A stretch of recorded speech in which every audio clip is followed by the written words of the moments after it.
to becoming a Unitarian Universalist minister, I was a social justice organizer. I organized for the prevention of war, for nuclear disarmament, for gender equality, for a carbon-free, nuclear-free energy system, for climate justice. I lived all over the country and I traveled around the world working on issues that mattered to me. I was blessed to see and learn many things that most of my family and friends did not have access to. I knew how lucky I was. I had it really good. But I was still unhappy. I felt restless, dissatisfied. There was a longing within me that was unmet. I wanted something. I vaguely heard something calling, but I couldn't figure out what it was. All my life, I had been driven by purpose. All the work that I did was in the genre of making the world a better, safer, more just place for all people. My entire life was about looking carefully at the world and trying to see how to make it better. In this way, I am terribly Unitarian. We are reformers and improvement makers at heart. Whether we were born into this faith or were drawn to it later in life, we share a commitment to the betterment of ourselves, of our fellows, and of the world. Our Unitarian heritage began with reform, with thinkers who challenged the Church's doctrine of Jesus as God. They were looking to improve things by aligning the Church more accurately with the Bible, and they couldn't find any biblical support for the Trinity. Unitarians have been social reformers too since the very beginning. In addition to challenging the Trinity, early Unitarians were the liberals of their churches. A number of first and second generation Unitarians were early and outspoken abolitionists. Leaders like Lydia Marie Child advocated tirelessly for the abolition of slavery. Well, this seems like the obvious right thing to do today. At the time, it was really controversial. People thought abolishing slavery would destroy the economic system and the Union of the United States. Child was a popular author at the time and was one of the first American women to earn a living as an author. She supported both herself and her husband with her writing, and when she wrote one of the first major abolitionist essays in the United States in 1833, her popularity plummeted.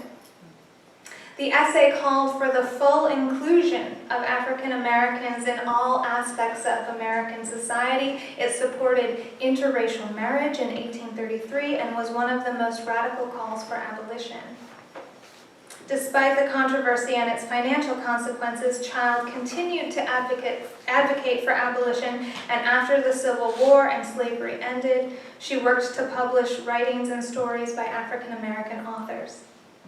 She was an outspoken author and advocate for equal rights until her death. Early 20th century Unitarians were theological reformers as well.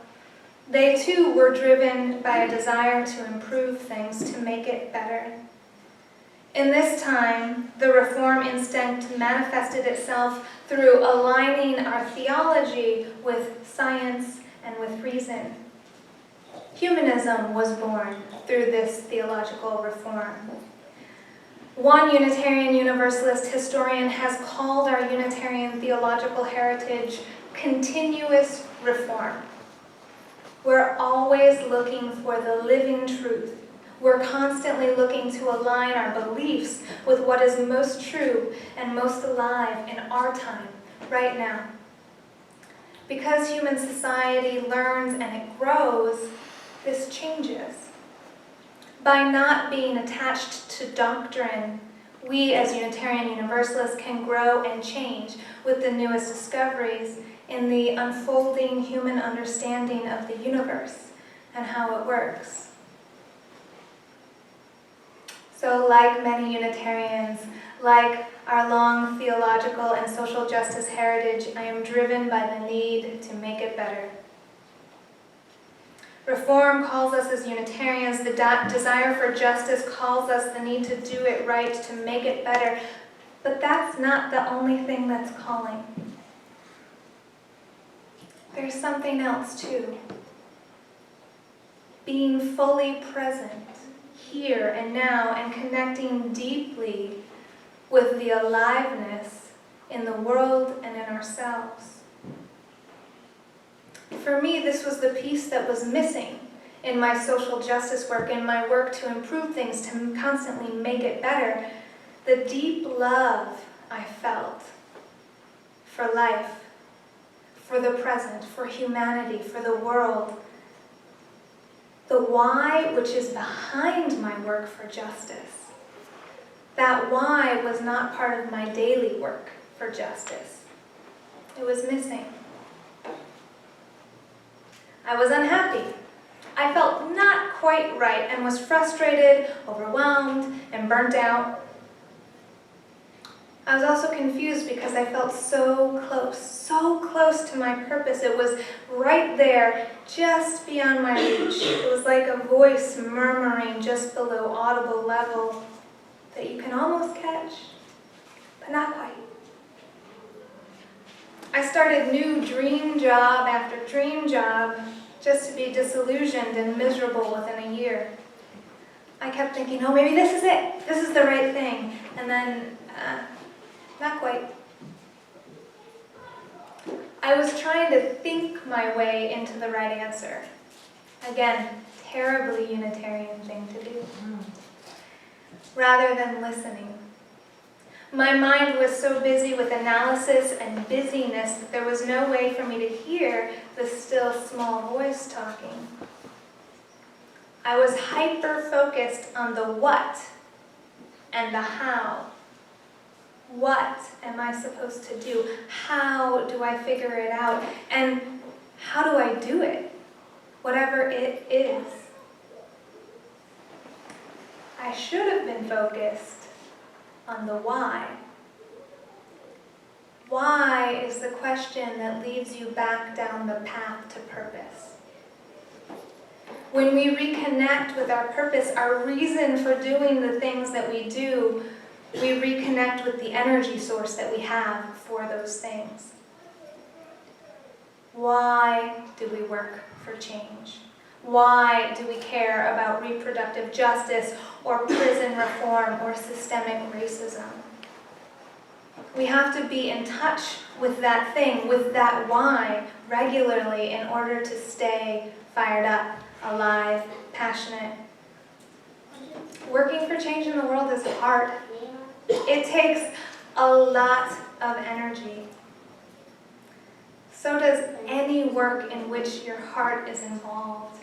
Nursing or teaching or raising children or elder care. When you care about something, it's not only your body and your mind that are at work, it's also your heart.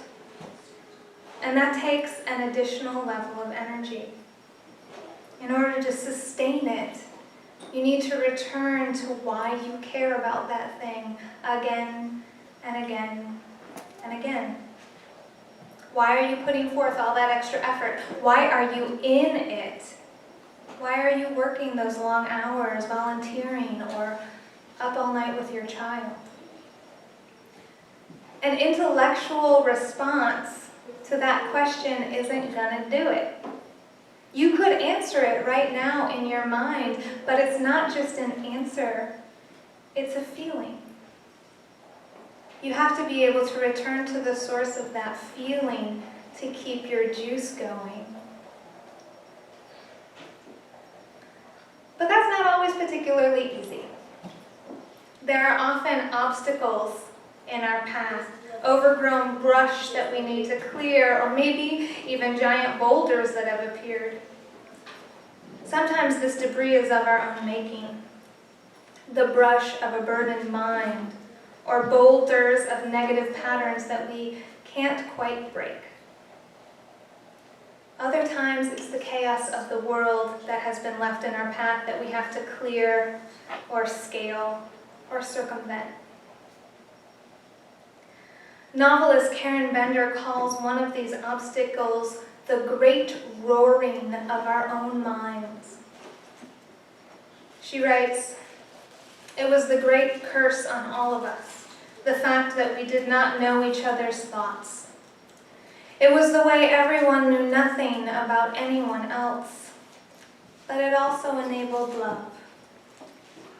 It was this, the fact that another person lived in a different space and time than you, that no one was you, that created this purpose.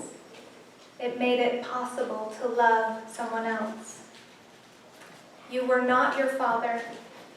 You were not him, and you were not your mother or your sister or your husband or child or anyone else.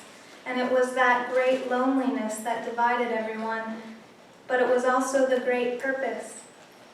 For the drive to be close to them, to know them, to possess them but briefly would be the engine that would drive you to them and to everyone you loved.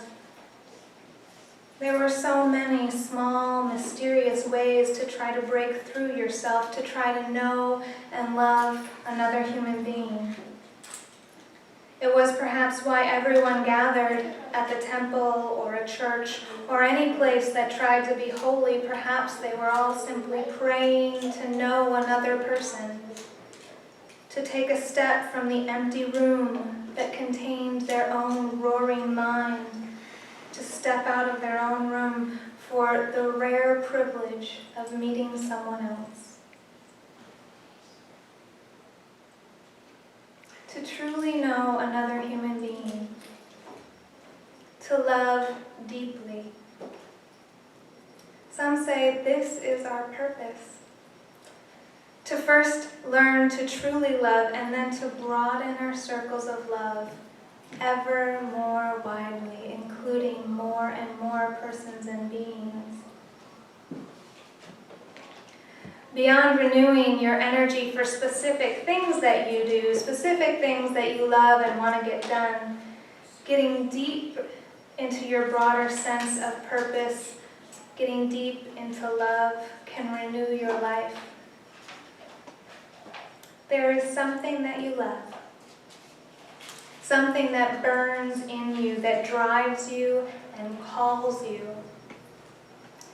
Some of you know exactly what this is, and you're lucky. You're lucky to know it, and even luckier if you've been able to realize it in your life. Enjoy it. Enjoy living a life of meaning, and use your connection to your source to bless the world and to help others. For me, I finally knew my purpose when I combined the what. My Unitarian drive for reform and justice, my need to make the world a better place, with my why. My universalist experience of a broader love, a deep and knowing love, in ever-widening circles of inclusion. Some of you can hear your purpose whispering to you from just around the corner, but can't quite catch it. So close, but not quite. It feels off in the distance somewhere. It's something, but what? Like a dream almost remembered, lingering at the edge of your consciousness, this can be a sweet, a maddening, an enlivening, frustrating dance. If this is you, your work is patience. Patience, listening, and faith that you will eventually hear it. There is a purpose calling us as a people too, a church, a community, a society. Maybe straining, we can almost hear it. What is it that's whispering to us? What is our communal why? our purpose for coming back here every week together. Why do we gather? What purpose do we serve? Others of you are totally annoyed by this line of inquiry. And that's okay. Maybe bringing it up feels like judgment, or maybe salt in a wound. Maybe you've been frustrated trying to find your purpose, even to the point of anger, or maybe pursuing purpose was a privilege you couldn't afford. Maybe it seems frivolous or fanciful. Maybe it brings up a sense of loss, something that you've yearned for but couldn't find or couldn't reach. There's grief there. Honor that. Do the grieving for what was lost, the anger and the numbness and the pain. And recognize that those feelings are pointing at something that still matters to you, not away from it. If it's still poignant, if it's still emotional, then it's still calling for you. This is true for us as a community as well. Does talking about the purpose of this place bring up pain? Does it bring up anger or resistance? What is the longing that's behind that emotion? If examining purpose is bringing up loss, you have to honor what was lost. You have to honor it and grieve it in order to be able to reimagine purpose in the present. So how might a sense of purpose show up in your life as your life is today? It might look totally different than what you once imagined it was, or what it would be. But listen, pay attention, and allow yourself the luxury of hope. Gather the courage for dreaming. As long as we are living, we are still growing. The bell is full of wind, even though it does not ring. Everything is fleeing towards presence. May we return again to our purpose as individuals, as a church, and as a community. May it be so, and blessed be.